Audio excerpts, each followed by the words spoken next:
name's Marquesa. I'm going to share something very interesting and at the same time kind of funny. It's about something that happened to me when I was, I believe, about 7 years old. I was a very, very active kid, always getting into things. Whenever my parents would want to punish me, I would run. I'd hide.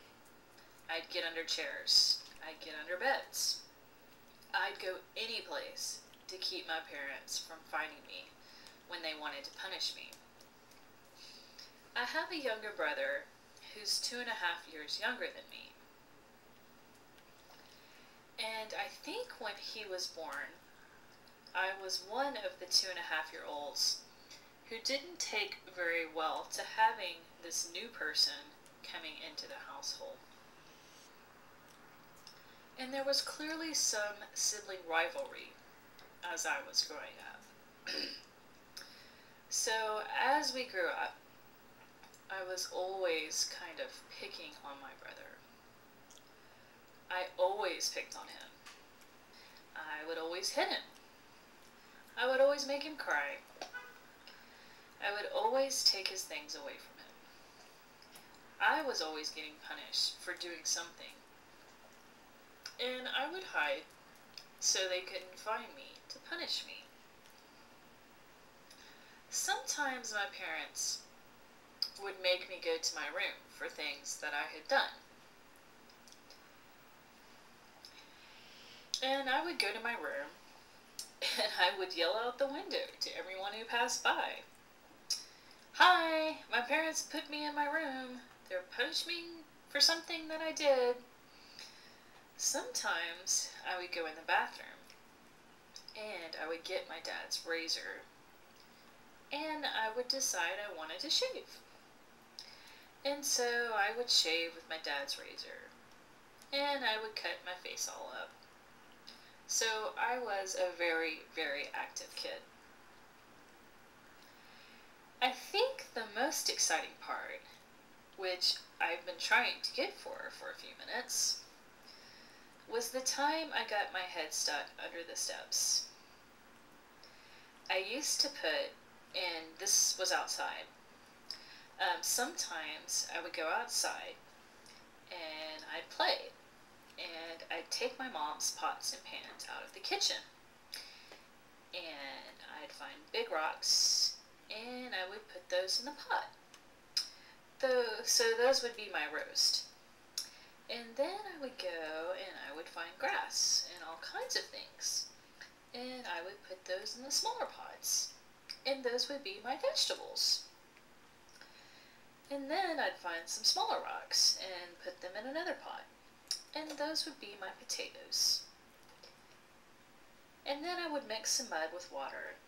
And that would be my gravy over my roast in the big pot. And then, I'd take some more mud and mix it in with the rocks. And that with the smaller rocks. And that would be my gravy over my potatoes.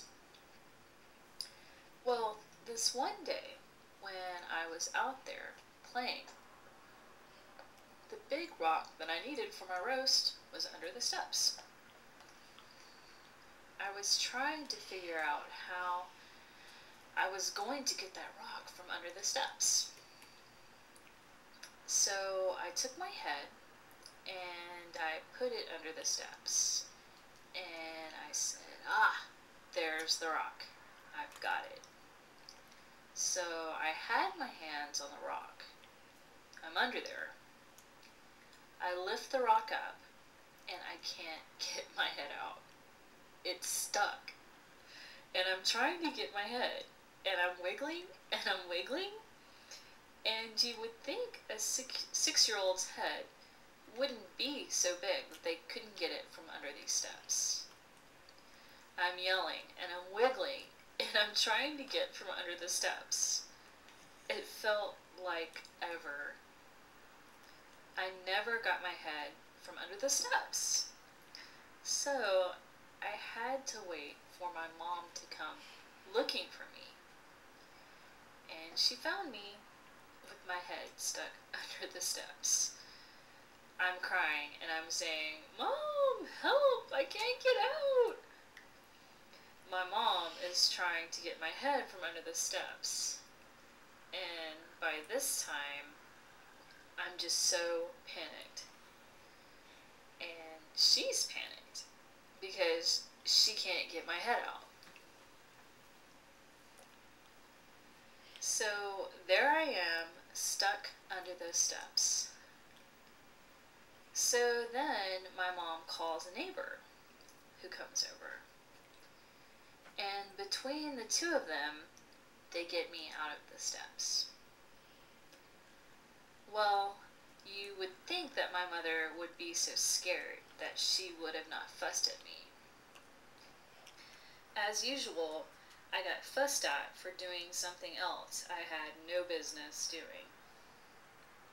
And in addition to being fussed at because I had my head stuck under the steps trying to get this rock for my roast, my mother saw all of her pots and pans outside, and she was furious because I had taken her pots and pans and I had mud and rocks in one and weeds and grass and all kinds of things in another one.